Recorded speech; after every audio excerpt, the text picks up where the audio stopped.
जी नाज़रीन अस्सलाम वालेकुम। मैं चाह रहा था कि अफ़गानिस्तान के हवाले से अभी रूस और अमेरिका की जो नई मेरे ख़्याल में वार गेमिंग हम कह लेते हैं या सियासी जो चपकलश शुरू हो रही है अफ़गानिस्तान की सरज़मीन पर बदकिस्मती से, उसी हवाले से मैं बातचीत करूँ, क्योंकि जैसे कि आपको पता है कि अगले 2-3 दिन में यानी मंगल और बुध को मास्को में जो कॉन्फ्रेंस हो रही है उसमें अफ़गान हुकूमत को दोबारा इग्नोर किया गया है। वहाँ पे तालिबान आ रहे हैं और तालिबान के साथ जो है जितने भी डॉक्टर अशरफ गनी के जो मुखालिफिन हैं उनको इकट्ठा किया जा रहा है। मतलब है कि पहले अमेरिका ने तालिबान के साथ डायरेक्ट नेगोशिएशन शुरू की और अफ़गान गवर्नमेंट को बिल्कुल साइड पे कर दिया, क्योंकि अफ़गान तालिबान यही उनका मौक़िफ़ है कि ये हुकूमत जो है ये लेजिटिमेट है, ये पपेट है और इसकी कोई जो है लेजिटिमेसी नहीं है अफ़गान गवर्नमेंट का, ये आवाम का नुमाइंदा हुकूमत नहीं है।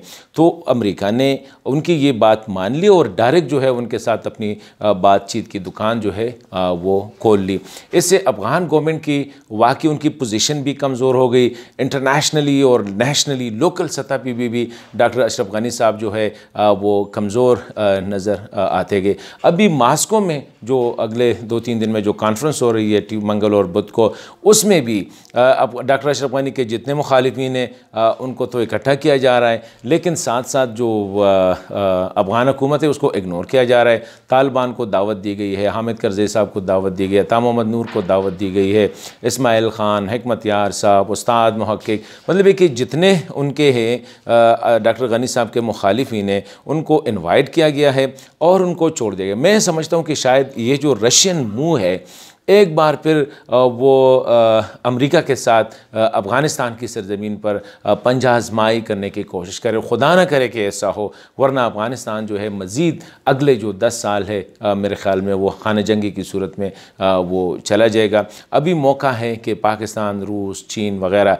सब मिल के मुश्तरका कोशिश करें, अफ़गान गवर्नमेंट को ज़रूर ऑन बोर्ड ले लें, क्योंकि उनके बग़ैर अफ़गानिस्तान में अमन नहीं आ सकती। इसी हवाले से हमने सीनियर तज्ज़िया निगार पाकिस्तान की जाने पहचाने शख्सियत major lieutenant general Amjad Shoaib sahab जो कि काफ़ी नज़र रखते हैं, उनसे इस वक्त तो हमारे साथ लाइन पे है। जनरल साहब अस्सलाम वालेकुम। जनरल साहब ये बताइए कि पहले तो अमेरिका ने अफ़गान हुकूमत को साइड पे कर दिया और तालिबान के साथ डायरेक्ट मुज़ाकरात शुरू किए।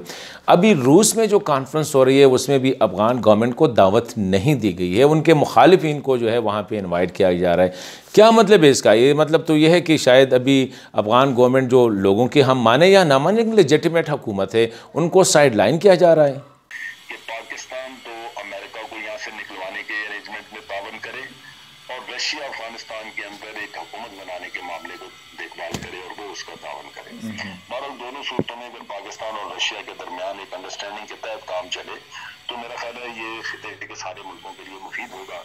उसकी बुनियादी वजह ये है कि रशिया एक अपने तौर पे खिते की सबसे बड़ी कुव्वत है और वो कतई नहीं चाहेगा कि पाकिस्तान ही इंडिपेंडेंटली एक ऐसा रोल अदा कर दे जो कल को उनके लिए मसाइल पैदा हो।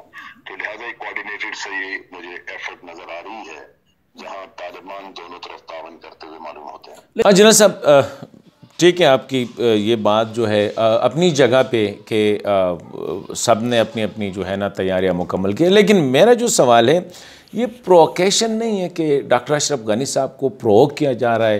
अब पहले अमेरिका ने उसको इग्नोर किया, अभी रशिया उसको इग्नोर कर रहे हैं, उनके मुखालिफिन पहले तालिबान मुखालिफिन थे, अभी जो बाकी पॉलिटिकल मुखालिफिन है उनको भी ठीक है, इलेक्शन में तो सब मुखालिफ हो सकते हैं वो अपनी जगह पे, लेकिन एक क्रूशल जो अफ़गान अमन का मसला है उसमें उनको इग्नोर करना लग नहीं रहा है कि प्रोवोक किया जा रहा है ताकि वो रिएक्शन करे और इसमें अमेरिका और रूस एक बार फिर मैदान जंग में जो है कूद पड़े। ये बिल्कुल ठीक है, अमेरिका के लिए तो ये बिल्कुल सरेंडर ही समझा जाएगा, लेकिन अगर वो सरेंडर पे तुल ही गया है, उनकी अपनी कंपल्शंस हैं, उनके अंदरूनी मामलात ऐसे हैं कि उनके मुल्क में अफगान जंग के ऊपर तनकीद हो रही है और अब मुखालफत भी है और लोग कह सकते हैं कि जी हमने जब वोट दिया था डोनाल्ड ट्रंप को तो हमारे ज़हन में भी ये था कि ये इसने कैंपेन में कहा है कि अफगानिस्तान की जंग हम खत्म कर देंगे, ट्रुप्स वापस बुलाएंगे।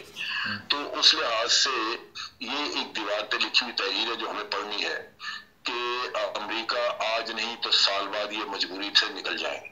अब बात यह है कि अमेरिका एक सुपर पावर, आप उसको मजबूर नहीं कर सकते कि वो यहाँ बैठे रहें। अगर उन्होंने फैसला किया जाने का तो अशरफ गनी हो या कोई भी हो, उन सबको फिर उसके लिए तैयारी अपनी करनी चाहिए। अब अशरफ गनी जो है वो अटके हुए हैं, अकड़े हुए हैं कि नहीं हमारे साथ बात हो, तो वो बात अगर इसी तरह ये बातचीत से बाहर बैठे रहेंगे, बातचीत करेंगे नहीं, तो मेरा ख्याल है ये बस मिस नहीं करना चाहेंगे बाकी स्टेक होल्डर्स। जो मुझे नजर आ रहा है अफगानिस्तान में जितने भी पावर सेंटर्स हैं वो अक्सर ये कोशिश कर रहे हैं, क्योंकि मोस्ट प्रॉब्ली वो भाग गए हैं कि अमेरिका निकलेगा अभी नहीं तो साल बाद या 2 साल बाद ये चले जाए। इससे बेहतर है कि जिन्होंने यहाँ परमानेंटली रहना है उनके साथ खून खराबा करने के बजाय कोई अंडरस्टैंडिंग डेवलप कर ली जाए। तो उस लिहाज से एक तरफ अमेरिका की विड्रॉल हमें लिखी हुई दीवार पर नजर आती है, दूसरी तरफ ये है कि उसके बाद के हालात सामने या बिगड़ सकते हैं या समझ सकते हैं। तो अफगान मोस्ट प्रॉब्ली जो बाकी स्टेक होल्डर है वो अक्लमंदी का एक सबूत दे रहे हैं कि अशरफ गनी की गवर्नमेंट की मुद्दत खत्म हो जाएगी मई में जाके, उनकी इम्यूनिटी केस लीगल हैसियत नहीं रहेगी। सो बेहतर ये है कि उससे पहले पहले तालिबान के साथ मामला सीधे कर लिए जाएं और कुछ अंडरस्टैंडिंग डेवलप कर ली जाए, जिससे कि एक न्यूट्रल गवर्नमेंट बन जाए, वहां पे कोई ऐसा सिस्टम बन जाए जिसके तहत आइंदा के लिए हुकूमत चलाने का इंतजाम किया जा सके। अब इसमें चूंकि तालिबान बार बार एक चीज पर जोर देते हैं कि ये इस्लामी अमारत अफगानिस्तान है, लिहाजा इसका आइन इस्लामी बनाना है, गो के वो पुराने वक्तों वाली ऑर्थोडॉक्स इस्लाम जो वो पहले कहा करते थे मुल्ला उमर के वक्तों में, वो उसको अब नहीं प्रोजेक्ट कर रहे हैं। वो ये कहते हैं कि हम इसको दुनियावी तकाजों के मुताबिक थोड़ा बहुत उसमें नरमी भी करेंगे, लेकिन वो सारे को जो भी करना है उसके लिए बाकी के लोग ऑन बोर्ड होना जरूरी है। तो मैं समझता हूँ तालिबान बड़ा समझदारी से आगे बढ़ रहे हैं और अशरफ गनी और अब्दुल्ला ये लोग साइडलाइन हो जाएंगे अगर उन्होंने ये मौका इस मौका से फायदा ना उठाया। मेरे साहब आखिरी सवाल है रूस के किरदार के बारे में, पर्टिकुलरली ऐसे मौके पे कि जब अफ़गान जो अमन पीस प्रोसेस है वो काफ़ी हद तक आगे बढ़ चुका है, खा वो इख्तिलाफ अपनी जगह पे लेकिन आगे बढ़ रहा है, तालिबान अमेरिका बैठे हुए हैं, अफ़गान गवर्नमेंट थोड़ी सी नाराज़गी है लेकिन खामोश है, ऐसे मौके पे रूस का इंटर होना अब क्या समझते हैं कि ये एक पॉजिटिव है या नेगेटिव है? वो स्पॉइलर का किरदार अदा कर रहे हैं और खुदा न खास्ता अमेरिका और रूस के ख़िलाफ़ एक बार फिर अमेरिका को नाकाम करके इस इलाके में जो है वो जो जंगी कैफियत है उसको पैदा करे और that will be a nightmare specially for Pakistan. तो क्या समझते हैं कि रूस का जो किरदार है इट इज़ अ पॉजिटिव और you see it as a negative one?